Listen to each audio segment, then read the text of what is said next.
வணக்கம் நேயர்களே, அனைவருக்கும் கோகுல்நாத்தின் இனிய மாலை வணக்கம். மைல்ஸ்டோன் நிகழ்ச்சியை ஹோஸ்ட் பண்றதுக்காக உங்க கோகுல் வந்திருக்கேன். சோ ஒவ்வொரு வாரம் பாத்தீங்கன்னா ஒரு சாதனையாளர்களின் வெற்றி பயணத்தை தான் நம்ம பார்த்துட்டு இருக்கோம். அந்த வகையில இந்த வாரம் எந்த சாதனையாளரின் வெற்றி பயணத்தை பார்க்க போறோம் அப்படின்னு நீங்க ஆவலோட எதிர்பார்த்துட்டு இருப்பீங்க. சோ வாங்க நிகழ்ச்சிக்கு போய் தெரிஞ்சுக்கலாம்.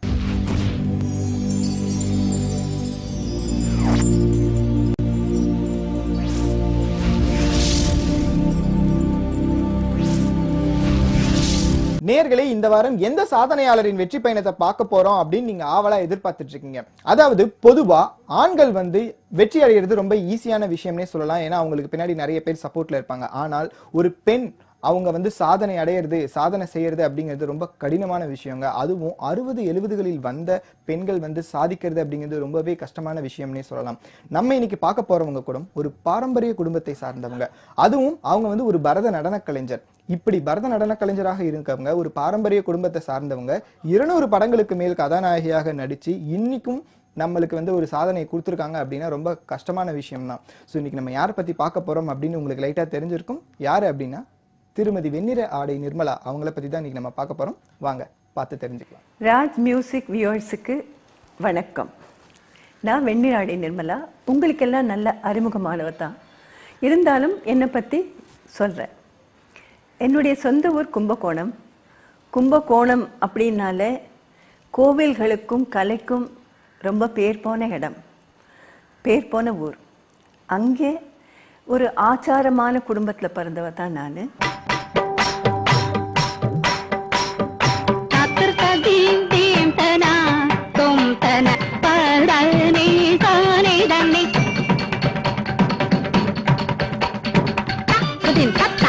நீங்க பாரம்பரிய குடும்பத்தை சார்ந்தவங்க, அதுவும் இல்லாம ஒரு பரத நடன கலைஞரா இருந்திருக்கிறீங்க. அந்த காலத்துல பாத்தீங்கன்னா பெண்களை எந்த துறையிலுமே அனுமதிக்க மாட்டாங்க. அந்த வகையில நீங்க திரைத்துறைக்கு எப்படி வந்தீங்க? உங்க பெற்றோர்கள் எப்படி உங்களை அனுமதிச்சாங்க? எங்க ஃபேமிலி நேம் அரண்மனை ஃபேமிலின்னு சொல்லுவாங்க. அது ஆச்சாரமான குடும்பம்னாக்கா சினிமா பாட்டு கூட வாயால் பாடிடக்கூடாது, சினிமாலாம் பார்க்கறதுங்கிறத இருந்ததில்லை. அந்த மாதிரி ஒரு குடும்பத்தில் பிறந்து எங்கள் அப்பா கொஞ்சம் ரொம்ப அட்வான்ஸ்டு மைண்டாக இருந்தார். அவருக்கு டான்ஸு அது தன்னுடைய பொண்ணு ஆடணும் அப்படிங்கிறதுல ரொம்ப ஆசைப்பட்டார். அவர் தஞ்சாவூர் கோர்ட்டில் ஜூரியாக இருந்தார். அப்போ ஜூரி சிஸ்டம் இருந்தது. அப்போ அந்த ட்ரெயினில் ட்ராவல் பண்ணி தஞ்சாவூருக்கு போகிறச்ச வாசுதேவாச்சாரி அப்படிங்கிற ஒரு ஸ்காலர் மைசூர்லேருந்து அவர் வந்திருக்கார். அவர்கிட்ட பேசிகிட்டு இருக்கப்போ இந்த சரஸ்வதி மஹால் லைப்ரரியினுடைய அந்த மேனுஸ்கிரிப்ட், அதாவது ஓலை வடிவத்தில் இருக்கக்கூடிய நூல்களை புத்தக வடிவத்தில் அப்போ பண்ணிட்டு இருந்தாங்க. அப்போ அவர் டான்ஸினுடைய பெருமையை பற்றியெல்லாம் அவர் சொல்லியிருக்கார். அதனால் அப்பா என் பொண்ணு நிச்சயமாக ஆடணும் அப்படின்னு ரொம்ப ஆசைப்பட்டார். அப்போ அந்த மாதிரி ஒரு காலகட்டத்தில் ரிலேட்டிவ்ஸ் எல்லாம் ரொம்ப எகெயின்ஸ்டாக இருந்தாங்க. அப்பா ஒரே வார்த்தை சொன்னார், ராஜராஜ சோழனுடைய பொண்ணே ஆடிருக்கா, என் பொண்ணு ஆடுறதுக்கு யார் தடுக்க முடியும்? யாரும் தடுக்க முடியாது, அது என் இஷ்டம் அப்படின்னு சொல்லிட்டு எனக்கு டான்ஸு கற்றுக் கொடுத்தார். அப்போனா அவ்வளோ எதிர்ப்பு இருந்தது. அந்த எதிர்ப்பில் நான் டான்ஸு கற்றுக்கிட்டு ஆட ஆரம்பித்தேன். டான்ஸு பண்ணினது மட்டும் இல்லை, எனக்கு டான்ஸில் இன்னும் அட்வான்ஸ்டாக கற்றுக்கணும் அப்படின்னு அப்பா ஆசைப்பட்டார். அதனால் சென்னையில் வைஜெயந்திமாலா அவங்க நடத்தின நாட்டியப்பள்ளி, நாட்டியாலயா அப்படிங்கிற அந்த ஸ்கூலில் சேர்ந்து டான்ஸு தண்டபாணி பிள்ளை அவங்கக்கிட்ட கற்றுக்கிட்டேன். அப்போ இந்த டான்ஸு கற்றுக்கிட்டது மட்டும் இல்லை, ப்ரோக்ராமும் பண்ணப்போ எனக்கு அப்பாவுக்கு தெரியாமல் என்னுடைய ரிலேட்டிவ்ஸ், அப்புறம் எனக்கு தெரிஞ்ச ஃப்ரெண்ட்ஸு அவங்கெல்லாம் டான்ஸு ஆடுறதுங்கிறது அவ்வளோ ஒரு பெரிய ஒரு நல்ல விஷயம் இல்லை, நீ எதுக்கு அந்த மாதிரி அப்பா சொல்கிறாருங்கிறதுக்காக நீ எதுக்கு ஆடுற, நீ மாட்டேன்னு சொன்னாக்கா அது உன்னை யாரும் கப்பால் பண்ண முடியாது அப்படியெல்லாம் சொன்னாங்க. இருந்தாலும் கூட ஏதோ அப்பா சொன்னார் அப்படிங்கிறதுக்கு தான் அப்படிங்கிற முறையில் தான் நான் ஆடிட்டு இருந்தேன். அப்புறம் டான்ஸு ப்ரோக்ராம் பண்ணுறச்ச ஒரு கூட்டம் வராதனால ஒரு சக்ஸஸ்ஃபுல் ப்ரோக்ராம் பண்ண முடியல. அப்போ தான் அந்த சபா செக்ரட்டரி அவங்க எல்லாமே சேர்ந்து அப்பா கிட்ட சொல்லியிருக்காங்க, ஒரு ஃபிலிம் நேம் அப்படி இருந்தாக்கா நிறைய கூட்டம் வரும், நல்ல சக்ஸஸ்ஃபுல் டான்ஸ் ப்ரோக்ராம் பண்ணலாம் அப்படின்னு. அப்போ தான் அப்பா காம்ப்ரமைஸ் ஆகி நான் ஃபிலிமில் ஆக்ட் பண்ணணும் அப்படின்னு அவர் நினச்சார். அப்போ கூட எனக்கு ஆக்டிங்லேயோ டான்ஸ்லேயோ அவ்வளோ ஒரு பிரமாதமான ஒரு ஈடுபாடு இருக்குல்ல. நான் ஆக்ட் பண்ண ஆரம்பிச்சிட்டு அப்பவும் கூட எல்லாரும் எனக்கு அதாவது ரிலேட்டிவ்ஸ் ஆகட்டும், என்னுடைய ஃப்ரெண்ட்ஸ் ஆகட்டும், அவங்கெல்லாம் சொல்லுவாங்க இந்த மாதிரி படித்து அதில் வந்து முன்னேறது தான் ஒரு நல்ல இது, இந்த ஆட்டிடியூட் வந்து சரியில்லை அப்படின்னு தான் சொன்னாங்க. எனக்கும் வந்து அவங்க சொல்கிறாங்களேங்கிறது ஒரு டைலமாவிலேயே நான் இருந்துகிட்டே இருந்தேன். அப்போ தான் வந்து இங்கே QMCயில் வந்து காலேஜில் ஈவினிங் கிளாஸ் சொல்லி இது ஸ்டார்ட் பண்ணியிருந்தாங்க. நான் வந்து ஆக்ட் பண்ண ஆரம்பித்து ஒரு 2 படம் பண்ணியிருப்பேன். அந்த ஸ்டேஜில் வந்து எனக்கு எப்படியாவது அந்த ஈவினிங் கிளாஸில் சேர்த்து இது படிக்கணும் அப்படின்னு ஒரு ஆசை இருந்தது. டான்ஸ் ப்ரோக்ராம் பண்ணிகிட்ருக்கப்போ டைரக்டர் ஸ்ரீதர் சார் வந்து நியூ ஃபேஸை வச்சு புது படம் ஆரம்பிக்கணும் அப்படின்னு சொல்லி பத்திரிகாரங்கிட்டலாம் கொடுத்துருக்காங்க. என்னுடைய ப்ரோக்ராமுக்கு ரிவ்யூலாம் பண்ணுறதுக்காக வேண்டி வந்த ப்ரெஸ்ஸில் நவீனனுங்கிற ஒரு எழுத்தாளர், அவர் வந்து டைரக்டர் ஸ்ரீதர் சார்கிட்ட அறிமுகப்படுத்தி என்ன இது பண்ணார். அப்போ அவருடைய நான் முதல்ல நடிக்க ஆரம்பித்தது காதலிக்க நேரமில்லை படத்தில் தான். அதில் ஒரு சாங், அதில் ஒரு டான்ஸு சீக்வன்ஸு, அதுதான் முதல்ல ஷூட் பண்ணாங்க. அதில் ஒர்க் பண்ணேன். அப்போ அனுபவம் புதுமை சாங் கூட பாதி ஒர்க் பண்ணேன். அந்த சாங்கில் வந்து ஒரு செக்ஸியான ஒரு எக்ஸ்ப்ரெஷன் அதெல்லாம் காட்டக்கூடிய ஒரு பக்குவம் அப்போ இருக்கல. ஐ வாஸ் டூ யங், ரொம்ப சின்னவளாக இருந்தேன். அதனால் டைரக்டர் என்ன சொன்னார்னாக்கா, இன்னும் கொஞ்சம் நாள் போகட்டும், இப்போ வந்து ரொம்ப யங்காக இருக்கா அப்படின்னு சொல்லிட்டு இது பண்ணார். அதே மாதிரி அந்த படம் முடிஞ்சு வெண்ணிராடை ஆரம்பித்தப்போ என்னை வந்து கூப்பிட்டு நடிக்க வச்சார்.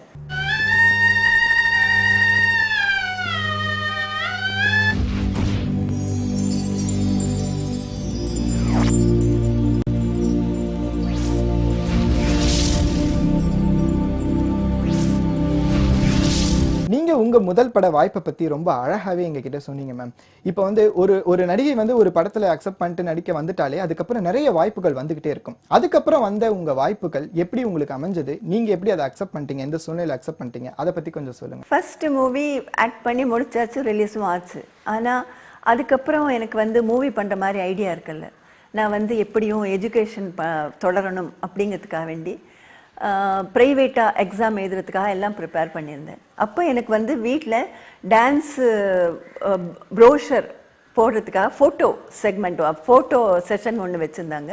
அதுக்கு மேக்கப் போடுறதுக்காக மேக்கப் சிவராமன் அவங்க வீட்டுக்கு போயிருந்தேன்.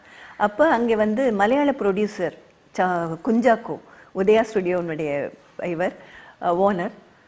அப்போ வந்து அவர் பார்த்துட்டு அவருடைய மேனேஜரை என்னுடைய வண்டி ஃபாலோ பண்ணிட்டு போய் வீட்டை பார்த்துட்டு வர சொல்லி, அப்புறம் வீட்டுக்கே அவர் வந்து அப்பா கிட்ட கேட்டுக்காரு, இந்த மாதிரி நான் நடிக்கணும் அப்படின்ட்டு. அப்பா சொன்னார், அவள் நடிக்கிற மாதிரி இல்லைன்னு சொல்லிட்டு இருக்கா, நீங்கள் கேளுங்க, அவள் இஷ்டப்பட்டானா நடிக்கட்டும் அப்படின்னு சொல்லிட்டார். அவர் என்ன கேட்டால், நீ ஏன் நடிக்க மாட்டேன்னு சொன்னியாமே, எதுக்கு அப்படின்ட்டு. நான் வந்து வெண்ணிராடை ப்ரிவ்யூ அன்னைக்கு போய் பார்த்தேன். என்னுடைய நடிப்பு பார்த்தா எனக்கு வந்து சகிக்கலை, தாங்க முடியலை. அதனால் அழுதா சிரித்த மாதிரி இருக்குது, சிரிச்சா அழுத மாதிரி இருக்குது. எனக்கு வந்து நடிக்கிறது எனக்கு அவ்வளோவா சரியாக ஒத்து வராதுன்னு நினைக்கிறேன். அதனால் நான் நடிக்கிற மாதிரி இல்லை, நான் படிக்க போகிறேன் அப்படின்னு சொன்னேன். அப்போ அவர் சொன்னார், சரி இந்த தானே உன்னுடைய ப்ராப்ளம், இதெல்லாம் ரெக்டிஃபை பண்ணி உன்னை நடிக்க வச்சா நீ நடிப்பியா அப்படின்னு. எனக்கு அது என்ன பதில் சொல்கிறதுன்னு தெரியல. அப்புறம் சொன்னார், என்னுடைய படங்களில் வந்து எல்லாம் நான் வந்து நிறைய சக்ஸஸ்ஃபுல்லாக பண்ணிக்கிறேன், அவருடைய இதெல்லாம் சொல்லிவிட்டு எனக்கு நம்பிக்கை இருக்குது உன்னை நடிக்க வைக்க முடியும்ட்டு. நீ இந்த படத்தில் நடித்தேன்னாக்கா நிச்சயமாக அது சக்ஸஸ்ஃபுல் ஃபிலிமாக பண்ண முடியும் அப்படின்னு. நீங்கள் 200 படங்களுக்கு மேலே நடிச்சிருக்கீங்க. தமிழ் மட்டும் கிடையாது, தமிழ் இல்லாமல் வேறு பல மொழிகளிலும் நீங்கள் நடிச்சிருக்கீங்க. ஸோ அந்த வேறு பல மொழிகள் நடிச்சிங்களே, அந்த படத்தினுடைய அந்த திரைத்துறை பற்றின சுவாரஸ்யமான விஷயங்களை எங்களுக்காக கொஞ்சம் சொல்லலாமே. ஒரு அனுபவமிக்க ஒரு பட தயாரிப்பாளர் அவ்வளோ தூரம் சொல்லார். அப்போ வந்து மறுத்து சொல்லத்துக்கு எனக்கு கொஞ்சம் கஷ்டமாக இருந்தது. சரி பண்ணி தான் பார்ப்போமே அப்படின்னு தோணிது. அப்போ மலையாள படம் காட்டு துளசி, அது வந்து ஒரு மதுமதி, பீசால்பாத் அந்த மாதிரி உள்ள ஒரு கதை. அந்த படம் எனக்கு வந்து அந்த மதுமதி, இந்த பீசால்பாத்லாம் பார்த்தப்போ அந்த படம் ரொம்ப பிடிச்சிருந்தது. அந்த மாதிரி ஒரு கேரக்டர் அப்படிங்கிறப்போ சரி பண்ணலாம் அப்படின்னு இது பண்ணினேன். அந்த ஷூட்டிங்கில் ஒர்க் பண்ணுறதுக்கு அவர் சொன்ன மாதிரியே எனக்காகன்னு சொல்லிட்டு ஒரு 3 அசிஸ்டன்ட் டேரக்டரை போட்டிருந்தார். அதாவது எனக்கு வந்து ஆக்ட் பண்ணுறச்சையே உதட வந்து இப்படி ஈரப்படுத்திக்கிறது, அப்புறம் கூன் போடுறது, இதெல்லாம் ஒரு பழக்கமாக இருந்தது. அதுக்காக அந்த அசிஸ்டன்ட் டேரக்டர்ஸ் எதுக்கு நிற்பாங்க, நான் ஷார்ட்டில் ஒர்க் பண்ணிட்டு இருக்கச்சையே நான் வந்து இந்த மாதிரி நாக்க ஈரப்படுத்திக்க போகிறேன்னாக்கா உடனே இப்படி வச்சு காட்டுவாங்க. அவங்க காட்டா நான் அந்த மாதிரி பண்ணக்கூடாது அப்படிங்கிறது எனக்கு அதுதான் சிக்னல். அப்புறம் வந்து இப்படி காட்டுவாங்க, அப்படி காட்டினா நான் கூன் அடிக்கக்கூடாது, நிமிரணும் அப்படின்னு சொல்லிட்டு இப்படி இந்த மாதிரி ஒரு இது பண்ணி அந்த படம் வந்து ரிலீஸ் ஆனப்போ சூப்பர் ஹிட். ஓடுற ஒரு ட்ரெயினில் நான் போயிட்டு இருக்கச்ச கூட அவங்க பார்க்குறவங்கலாம் துளசி துளசின்னு கூப்பிடுவாங்க. அந்த மாதிரி ஒரு சூப்பர் ஹிட் ஆச்சு அந்த படம். அதை தொடர்ந்து அதுக்கப்புறம் எதுவுமே நான் வந்து I could not look back. அதாவது நான் படிக்கணும் இல்லை வேண்டானோ நான் நினைக்கிறதுக்கு ஒரு சந்தர்ப்பம் இருக்குல்ல. மேலே அதே சமயத்தில் இங்கே வந்து தமிழில் 115 ரகசிய போலீஸ் 115 இவர் எம்ஜிஆர் சாரோட ரிலீஸ் ஆச்சு. ஏன் கமலா என்ன ஒரு மாதிரியா இருக்க? ஒண்ணுமில்லையே. இல்ல என்கிட்ட எதையோ மறைக்கிற, சொல்லு. என்ன மன்னிச்சிருங்க, நான் ஒரு கூண்டு கிளி. ஏன் கமலா முட்டை ஓட்டுக்குள்ள இருக்க குஞ்சு கூட அதை உடச்சுக்கிட்டு வெளியே வர முடியும் போது ஒன்னால முடியாதா? கமலா நீ ஏன் கூட வந்துரு.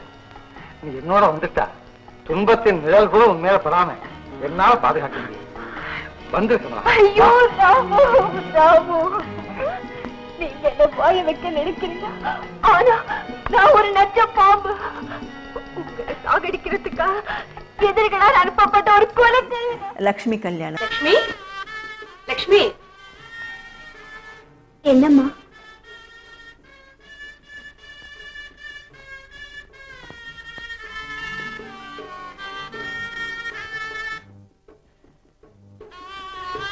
மகாலட்சுமி மாதிரி இருக்கு. கன்னத்துல ஒரு கருப்பு போட்டு வச்சுக்கம்மா, என் கண்ணே பட்டுடும் போல இருக்கு. நான் போய் அண்ணனையும் அண்ணியையும் அழைச்சிட்டு வந்துடுறேன். குத்துவடை கேட்டு வையம்மா.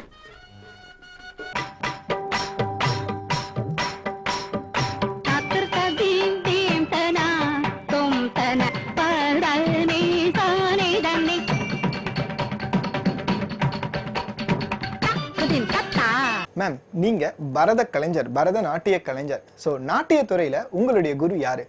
என்னுடைய குரு வைஜெயந்தி மாலா, வைஜெயந்திகா. அவங்க வந்து அவ்வளோ ஆசையாக என்னை வந்து, என்னுடைய ஒரிஜினல் நேம் சாந்தி, அதனால் சாந்துன்னு தான் கூப்பிடுவாங்க. அவங்க வந்து ஒரு தடவை ஏன்னாக்கா நான் அவங்கக்கிட்ட ரெடி ஆகிறப்போ பரதநாட்டியம் மட்டும்தான் எனக்கு தெரியும். ஃபோக்கெல்லாம், அதாவது ஃப்ளெக்சிபிளாக, என்னுடைய ஸ்டைல் வந்து ரொம்ப ஸ்டிஃபாக ஆடக்கூடிய ஸ்டைல். அதில் வந்து இந்த ஃபோக் ஐட்டம்ஸ் வந்து உடம்பெல்லாம் ஃப்ளெக்சிபிளாக ஆடணும். அதை வந்து என்னுடைய ஃபஸ்ட்டு ஃபிலிமில் நான் ரொம்ப சிரமப்பட்டேன். ஏன்னா சினிமா டான்ஸுங்கிறது வேறு. சினிமா மூமெண்ட்ஸ் எல்லாம் வந்து கொஞ்சம் ஃப்ளெக்சிபிளாக உடம்பெல்லாம் லூஸாக இருக்கணும். அந்த பரதநாட்டியத்தில் வந்து ஸ்டிஃபாக வச்சு இது பண்ணிவிட்டு இந்த டான்ஸுக்கு வரதுக்கு நான் ரொம்ப கஷ்டப்பட்டிருக்கேன். அதே மாதிரி வைஜெயந்திகா அவங்க டான்ஸ் ப்ரோக்ராமில் அவங்க கூட ஆடியிருக்கேன். அப்போ வந்து இந்த ஃபோக் கொரத்தி அந்த மாதிரி ஐட்டங்கள்லாம் ஃப்ளெக்சிபிளாக பண்ணுறதுக்கு ரொம்ப கஷ்டப்பட்டிருக்கேன். அப்புறம் ஒரு தடவை என்னுடைய டான்ஸை பார்த்துட்டு அவங்களே சொன்னாங்க, நீ இப்போ ரொம்ப ரெடி ஆகிட்ட சாந்து அப்படின்ட்டு. அது எனக்கு ரொம்ப சந்தோஷமாக இருந்தது, ரொம்ப பெருமையாக இருந்தது. அப்புறம் வந்து இந்த சாரதா ஸ்டுடியோவில் வந்து ஒரு ப்ரோக்ராம் வைப்பாங்க. அதில் வச்சு இவர் சிவாஜி, கமலா லக்ஷ்மன் அவங்கெல்லாம் வருவாங்க. அந்த ப்ரோக்ராம் அப்போ டான்ஸ் ப்ரோக்ராம் பண்ணினதில் ஒரு தடவை சிவாஜி சார் சொன்னார், அவருக்கு வந்து எத்தனை சொன்னாலும் அப்படிங்கிற பதம் ரொம்ப பிடிக்குமா. அந்த பதம் வந்து அவ்வளோ அழகாக பாவத்தோடு பண்ணேன் அப்படின்னு சொல்லி அவர் ரொம்ப பாராட்டினார். அந்த பாராட்டு எனக்கு ரொம்ப பெருமையாக இருக்குது. அதாவது லிவிங் லெஜெண்டாக இருந்த அவங்கக்கிட்ட அந்த பாராட்டு கிடைச்சது எனக்கு ரொம்ப சந்தோஷம். எந்த யூனிவர்சிட்டி ஆகட்டும், அதாவது அண்ணா யூனிவர்சிட்டி, அண்ணாமலை யூனிவர்சிட்டி, அப்புறம் தெலுங்கில், கேரளாவில் பல காலேஜ் யூனிவர்சிட்டிகள் எல்லாம் ஃபண்ட் ரைசிங் ப்ரோக்ராம் பண்ணியிருக்கேன் நான். அப்போல்லாம் வந்து பாய்ஸு அந்த ஸ்டூடெண்ட்ஸ் எல்லாம் இருக்காங்கன்னாக்கா அவங்க வந்து அந்த கிளாசிக் இதெல்லாம் பண்ணுறதுக்கு அவ்வளோவா அலோவ் பண்ண மாட்டாங்க. விசில் அடிப்பாங்க, ஹூட் பண்ணுவாங்க, கலாட்டா பண்ணிட்டு இருப்பாங்க. எதையும் மைண்ட் பண்ணாமல் கிளாசிக் இதெல்லாம் முடிச்சுட்டு தில்லானாவுக்கு அப்புறம் தான் கொரத்தி, அப்புறம் ஒரு ஃபோக் ஐட்டங்கள், அப்சரான்னு சொல்லிட்டு ஒரு ப்ரோக்ராம் நான் பண்ணிட்டு இருந்தேன். அது வந்து ஒரு மோகினி, அந்த கேரளாவினுடைய மோகினி ஆட்டம் மாதிரி ஒரு அப்சராங்கிற ஒரு ஐட்டம். இதெல்லாம் லைட்டர் சைடாக இருக்கும். அது பண்ணின உடனே அப்படியே அடங்கி போய் மாறிடுவாங்க. அப்போ தான் எனக்கு ஒரு நல்ல நேம் வந்தது. கிளாசிக்கல் வந்து அவ்வளோ எந்த மாதிரி ஆடியன்ஸாக இருந்தாலும் பண்ணுறாங்க அப்படிங்கிறது. இந்த டான்ஸில் படிப்படியாக ஒரு ப்ரோக்ராம், அதாவது சோலோ ப்ரோக்ராம் ஃபுல்லாக பண்ணுறதுனாக்கா ரொம்ப கஷ்டமான விஷயம். ஸ்டாமினா வேணும். அது வந்து எனக்கு ரொம்ப நல்லாவே இருந்தது. டான்ஸு சோலோ ப்ரோக்ராம் ரொம்ப நல்லா பண்ணிட்டு இருக்கச்சு ஒரு for a change dance drama பண்ணணும் அப்படின்னு சொல்லிட்டு ஆரம்பித்தேன். அதுவும் டான்ஸ் ட்ராமா பண்ணது ரொம்ப கஷ்டம். அதாவது நம்ம சோலோ ப்ரோக்ராம் பண்ணுறச்ச அந்த டான்ஸ் ப்ரோக்ராம் பண்ணுறதுக்கே மிருதங்கக்காரர் பாட்டு நட்டுவாங்க, 3 பேரும் ரொம்ப முக்கியம். அதாவது நமக்கு வந்து ஒருத்தருக்கு ஒருத்தர் வந்து ப்ராக்டிஸ் ஆகி இன்னதான் பண்ண போகிறேன், இப்படி தான் பண்ணுவேன் அப்படிங்கிறது தெரிஞ்சு அவங்க பாடணும்.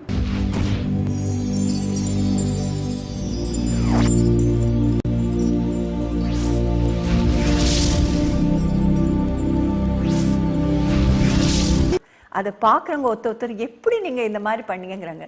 இதில் வந்து ஒரு இது நான் என்னன்னாக்கா நம்மளுடைய எதுவும் கிடையாதுன்னு தான் நான் நினைக்கிறேன். ஒரு ஆரம்பிச்சா போகிறோம், அது தானே வந்து ஏதோ ஒரு சக்தி நம்ம வந்து அதை ஆட்டுவிக்கிறது. இப்போ டான்ஸுனாக்கா டான்ஸுக்கு உண்டான ஒரு டான்ஸு கடவுள் நடராஜர், அவரே நமக்கு ஹெல்ப் பண்ணுறாரு தான் நான் நினைக்கிறேன். அதே மாதிரி இந்த வருஷம் அதாவது இதை மறக்கவே முடியாத ஒரு அருமையான ப்ரோக்ராம். போன வருஷம் ஒரு இதுக்கு சிதம்பரத்துக்கு போனப்போ அந்த சிதம்பரம் கோவிலுக்கு போனேன். அப்போ சாதாரணமாக அங்கே இருக்கிற இவர் வந்து கேட்டார், இந்த மாதிரி ஏன் நீங்கள் நாட்டியாஞ்சலிக்கு வந்து ஆடலை அப்படின்னு. நீங்கள் கூப்பிடல, நான் ஆடலை என்ன. அப்போ இப்போ ஆடுறீங்களான்னு சொன்னாங்க. ஓ நான் ஆடுறேன் அப்படின்னு சொன்னேன். நாளைக்கு இங்கே கமிட்டி மீட்டிங் இருக்குது, நான் அதை கேட்டுட்டு நான் உங்களுக்கு ஃபோன் பண்ணுறேன் அப்படின்னா. மறுநாள் வந்து ஏதோ சாதாரணமாக நாட்டியாஞ்சலியில் ஆடுறதுக்கு ஒரு 1/2 hour கொடுக்க போகிறான்னு நினச்சாக்க அவர் வந்து தீட்சிதர் சொல்கிறார், இந்த மாதிரி கமிட்டியில் வந்து உங்களுக்கு 1/2 hour கொடுத்தாக்க அது வந்து இன்ஜஸ்டிஸாக போயிடும், அதனால் உங்களுக்கு 3 hours அதுவும் ஜனவரி 1 சாயங்காலம் ஸ்பெஷல் ப்ரோக்ராமாக கொடுக்குறோன்னாங்க. என்னால் நம்பவே முடியல. அது வந்து அந்த நடராஜருடைய அருள்னு தான் நான் சொல்லணும். ஏன்னாக்கா அது இந்த மாதிரி ஒரு இது வரைக்கும் யாருக்கும் கொடுத்தது இல்லையா. எனக்கு அந்த மாதிரி ஒரு சந்தர்ப்பம் கிடைச்சிது. அதுவும் எனக்கு வந்து ரொம்ப ஷார்ட் டைம், அதில் நான் பண்ணி ஆகணுங்கிற ஒரு இது. அந்த நேரத்தில் வந்து குழந்தைங்களுக்கெல்லாம் வந்து எக்ஸாம், ஊருக்கு போயிருந்தாங்க சில பேர் எக்ஸாம். அந்த ஆர்டிஸ்ட்டுகளும் கிடைக்கல, என்னுடைய ஆர்டிஸ்ட்டுகளும் எப்படியோ அதை வந்து ஒரு தயாரித்து ரெடி பண்ணுறச்சு அவங்களுக்கு உடம்பு சரியில்லாமல் போய் ஊருக்கு போய் அந்த மாதிரி ஆகி மறுபடியும் இன்னொரு குழந்தைய அழைச்சிட்டு வந்து பண்ணி அந்த ப்ரோக்ராம் அவ்வளோ சக்ஸஸ்ஃபுல்லாக 3 hours பண்ண முடிஞ்சது. அதுதான் ஓம் நமச்சிவாய். அதாவது இந்த மாதிரி ஒரு வித்தின் நோ டைம் ஏதோ ஒரு சந்தர்ப்பம், when the situation compels you, you can do wonderful things. அதுதான் நான் நினைக்கிறேன். முதல்லேருந்து நம்ம வந்து பிளான் பண்ணி இதுதான் செய்யணும் அப்படி பண்ணணுங்கிறத விட இந்த மாதிரி ஒரு ஷார்ட் டைத்தில் பண்ணுறது ரொம்ப சூப்பர் ஹிட் ஆகுது, நல்ல சக்ஸஸ்ஃபுல்லாக போகிறது. நீங்கள் நாட்டியத்துறையில் ரொம்பவே சாதிச்சுட்டு வந்தவங்க. ஸோ இப்போ சமீப காலமாக நீங்கள் என்ன பண்ணிட்டு இருக்கீங்க, நாட்டியத்துறைக்காக நீங்கள் என்ன பண்ணிட்டு இருக்கீங்கன்னு கொஞ்சம் எங்களுக்காக சொல்லுங்கள். இப்போ நான் வந்து டான்ஸு காம்படிஷன், அதாவது 7 வயசுலேருந்து 13 வயசுக்குள்ள குழந்தைங்களுக்கு வச்சு ஒரு டான்ஸ் காம்படிஷன் பொதிகையில் கொஞ்சம் சலங்கைங்கிற பேரில் பண்ணிட்டுருக்கேன். அந்த கான்செப்ட் வந்த விதமே எப்படின்னாக்கா, ஒரு பெரிய டான்ஸ் காம்படிஷன் வந்து சேலத்தில் நடந்தது. அதில் வந்து 2 இது கொடுத்துருந்தாங்க. அதாவது ஒன்று வந்து கிளாசிக், இன்னொன்று வந்து வெஸ்டர்ன் அப்படின்னு சொல்லிட்டு. அந்த வெஸ்டர்னுங்கிற பேரில் நிறைய குழந்தைகள், அவங்க பிரின்சிபால், அதாவது டிஃப்ரெண்ட் 500 ஸ்கூல்லேருந்து பார்ட்டிசிபெண்ட்ஸ் வந்தாங்க. அவங்க பிரின்சிபல், அவங்க டீச்சர்ஸு, அவங்கெல்லாம் வந்து அந்த குழந்தை என்ன ஆட போகுதுன்னு பார்த்து எல்லாம் பண்ணி தான் அனுப்பியிருந்தாங்க. ஆனால் அந்த குழந்தைகள் ஆடினது பார்த்தப்போ என்னால் அது தாங்க முடியல. அதாவது ரொம்ப சின்ன குழந்தையா இருக்கச்சே க்யூட்னு சொல்லிட்டு கொடுத்துருவாங்க. கொஞ்சம் இந்த ஏஜில் வந்து அவ்வளவா சந்தர்ப்பங்கள் கிடைக்காது. இதே 13 வயசுக்கு அப்புறம்னாக்கா அது ஓகே, அதுவும் கிடைச்சிடும். இந்த வயசு குழந்தைங்களுக்கு வேணும் அப்படிங்கிறத நான் ஃபீல் பண்ணதுனால தான் அது இது பண்ணேன். அட் த சேம் டைம் பெரியவங்களுடைய பாட்டை இந்த குழந்தைங்கள்லாம் இந்த மாதிரி பண்ணுறது வந்து அப்பா அம்மாக்களே சைடு ஸ்டேஜில் நின்று அதை ரசித்து என் குழந்தை எவ்வளோ நல்லா பண்ணுறது அப்படின்னு அப்படியே ஆச்சரியப்பட்டு பார்த்துட்டு இருந்தாங்க. நான் இப்போ பண்ணுற இந்த ராதேன் கண்ணன் ஆகட்டும், ஓம் நமச்சிவாயா நாட்டிய நடமாகட்டும், அதை பார்த்தவங்க முதல்ல சொல்கிறது என்னன்னாக்கா, இந்த வயசில் நீங்கள் இப்படி ஆடுவீங்கன்னு நாங்கள் எதிர்பார்க்கவே இல்லை. எங்களுக்கு வந்து இதை விட குறைச்சல் வயசாக தான் இருக்குது. எங்களால் நடக்கிறது, ஒரு மாடிப்படி ஏறுறதே எங்களுக்கு வந்து அவ்வளோ கஷ்டமாக இருக்குது. நீங்கள் எப்படி இது உங்களால் இது பண்ண முடியுதுன்னு எங்களுக்கு தெரியலைங்கிறாங்க. இது எல்லாமே டான்ஸ் பண்ணுறவங்களுடைய உடம்பு வந்து எப்போவுமே ஹெல்த்தியாக இருக்கும் அப்படிங்கிறது இது ஒரு பெரிய அத்தாட்சி. அதை தான் நான் சொல்லுவேன். மேம், உங்க சாதனைக்காக கிடைத்த விருதுகள் என்னென்ன, அதை எங்க கிட்ட கொஞ்சம் ஷேர் பண்ணிக்கோங்க. ஆக்டிங்கை பொறுத்த மட்டில் 2 தடவை நேஷனல் அவார்ட் வாங்கியிருக்கேன். அதில் ஒன்று வந்து மலையாள படத்துக்காக ஜன்மபூமிங்கிற படத்துக்காக கிடைச்சது. இன்னொன்று வந்து வெகுளிப்பெண், அது வந்து ஸ்பெஷல் அவார்ட். சாதாரணமாக உங்களுக்கு வந்து ஒரு ஹீரோ ஹீரோயின் அவங்களுக்கு அவார்ட் கிடைக்கும். ஆனால் இது வந்து நான் அதில் வந்து சிஸ்டர் ரோல் பண்ணியிருந்தேன், டிஃப்ரெண்ட் ரோல். எனக்கு வந்து அது ஜூரியினுடைய ஸ்பெஷல் அவார்ட் கிடைச்சிது. அவள் படத்துக்காக ஃபேன்ஸ் கிளப்லேருந்து ஒரு ஸ்பெஷல் அவார்ட் கொடுத்துருந்தாங்க. அப்புறம் வந்து டான்ஸை பொறுத்த மட்டில் நிறைய டைட்டில்ஸ், நாட்டிய திலகம், அப்புறம் கலைமாமணிங்கிறது வந்து ஸ்டேட் அவார்டு, இந்த மாதிரி. அப்புறம் நிறைய சபாக்கள்கிட்டேருந்து நிறைய அவார்ட்ஸ் எல்லாம் கிடைச்சிது. ஆனால் நான் வந்து இந்த கலைமாமணிங்கிற ஒரு அவார்டு மட்டும்தான் நான் அந்த டைட்டில் மட்டும்தான் நான் யூஸ் பண்ணிட்டுருக்கேன். என்னுடைய அன்புக்குரிய ஆசைக்குரிய ரசிகர்களோட என்னுடைய அனுபவத்தையும் நினைவுகளையும் பகிர்ந்துக்கக்கூடிய ஒரு சந்தர்ப்பம் கொடுத்த ராஜ் மியூசிக் சேனலுக்கு என்னுடைய நன்றியை தெரிவிச்சுக்கிறேன். உங்களோட இது வரைக்கும் பேசினதுக்கு ரொம்ப சந்தோஷமா இருக்கு. நேயர்களே, இந்த வாரம் நம்ம பழம்பெரும் நடிகை நாட்டிய கலைஞரான திருமதி வெண்ணிறையாடை நிர்மலா அம்மா பத்தி நிறைய பார்த்திருப்பீங்க. அவங்களுடைய வாழ்க்கை பயணத்தை பத்தி அவங்களே உங்ககிட்ட சுவாரஸ்யமா சொல்லியிருக்கிறாங்க. சோ இதோட நான் கிளம்புறதுக்கான நேரம் வந்துருச்சு. மீண்டும் அடுத்த வாரம் உங்களை வேறு ஒரு சாதனையாளருடன் வந்து சந்திக்கிறேன்.